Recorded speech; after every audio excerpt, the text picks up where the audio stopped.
The much-awaited BRICS summit has kicked off in Johannesburg. Leaders of member states including Brazil, India and China are in the South African city for the summit. Russia's Vladimir Putin is participating in the summit virtually. Speaking at the BRICS Business Forum meeting, Indian Prime Minister Narendra Modi hailed the grouping as a ray of hope during economic slowdown. He also floated the idea of BRICS countries joining India's Unified Payments Interface or the UPI framework.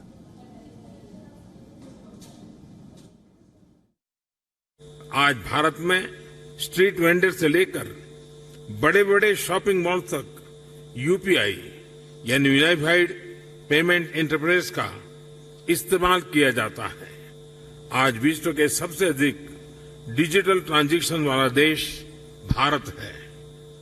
UAE, France, Singapore जैसे देश इस platform के साथ जुड़े हैं। BRICS देशों के साथ भी इस पर काम करने के लिए अनेक संभावनाएं हैं। The summit kicked off with the opening remarks from South African President Cyril Ramaphosa. Ramaphosa says BRICS stands to strengthen economic ties and for inclusive economic development.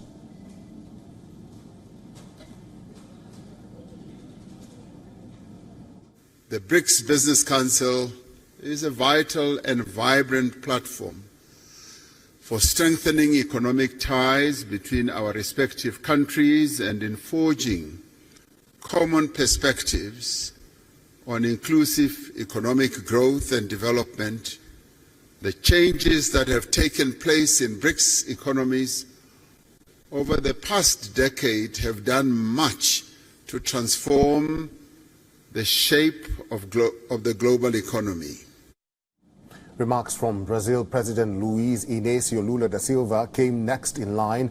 At the outset of his speech, he made it clear that accepting the new global colonialism is out of question. He also expressed his support for common trading currency for BRICS economies. He nonetheless underlined that such a currency should not replace national currencies. We cannot accept a greedy neocolonialism that imposes trade barriers and discriminatory measures under the guise of protecting the environment. As of December, Brazil will hold the G20 presidency. The presence of 3 BRICS members in the G20 Troika will be a great opportunity for us to move forward on issues of interest to the Global South. Participating virtually, Russian President Vladimir Putin declared that de-dollarization is an irreversible process. He also underlined that cooperation in the BRICS on an equal footing is important.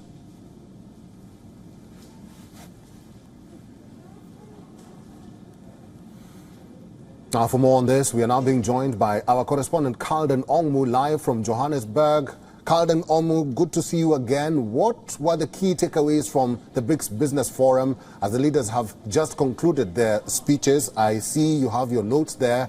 What did you note down?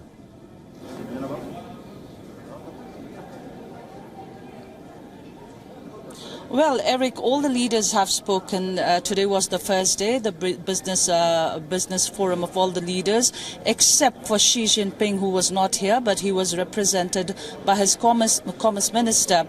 So basically, upstart was given by President Cyril Ramaphosa from South Africa. You know, from his speech, even speaking to some of the experts that are loitering around the media room, stated the fact that, you know, Ramaphosa was doing his best to promote not just South Africa, but Africa continent as a whole to the BRICS leaders. He went on to say that, you know, there is a massive untapped opportunity for the investors to come not just to South Africa but Africa.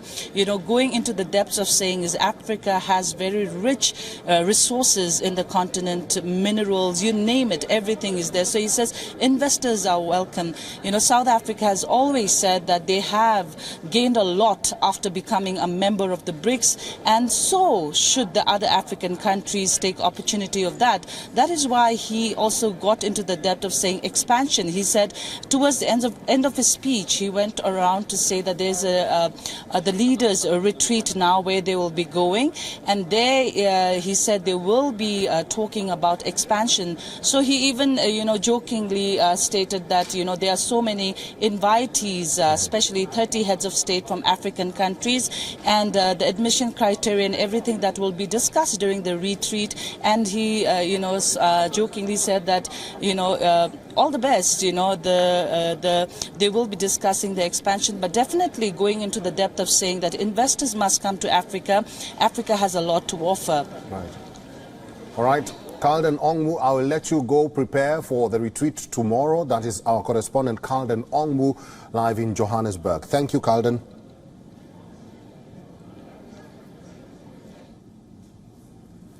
We also spoke to Captain Alok Bansal from Delhi. He is the Director of India Foundation and the Executive Director of South Asian Institute for Strategic Affairs. And this is what he had to say about the BRICS summit. India has to be cautious as far as expansion of BRICS is concerned, because one of the two important agendas that this BRICS summit would address is expansion of BRICS and a reserve currency, which is being propagated. Both these issues are of extreme concern to India. India would not want an unnecessary expansion of BRICS. It would want countries whose aims, objectives, and size are in congruence with the existing members. And I think that is where India would be focusing more. India would want that the business development economies of these countries grow. And as far as reserve currency is concerned, India would not want that it should be seen as a challenge to G7 or anything like that, because that would be, I think, India's primary intention. Because at this point of time, when this BRICS summit is happening, Russia is under serious sanctions from the Western world. President Putin has not been able to come because there is an ICC warrant against him. So this is a polarized world when this BRICS summit is taking place. And I think no other BRICS summit in history has generated so much of interest as this BRICS summit is generating. Professor Anthony van Nieuwkerk is a professor of international and diplomacy studies at the University of South Africa. He joined us earlier in Johannesburg, and this is what he had to say about the importance of the BRICS summit to Africa. Well, let me start with the latter. I was watching the arrival and the proceedings earlier today of President Xi Jinping of China with our President Cyril Ramaphosa, because preceding the BRICS summit was a bilateral visit, so to speak, obviously to coincide with the BRICS summit. But the South Africans and the Chinese have a long-standing historical and political and ideological affinity and the relationship, and that has been put on the forefront now. And of course, in doing so, South Africa is recognizing the leadership role of China in the BRICS alliance. Whether the president is on the podium or not, I'm not too sure what that means, because I'm talking to you at the moment.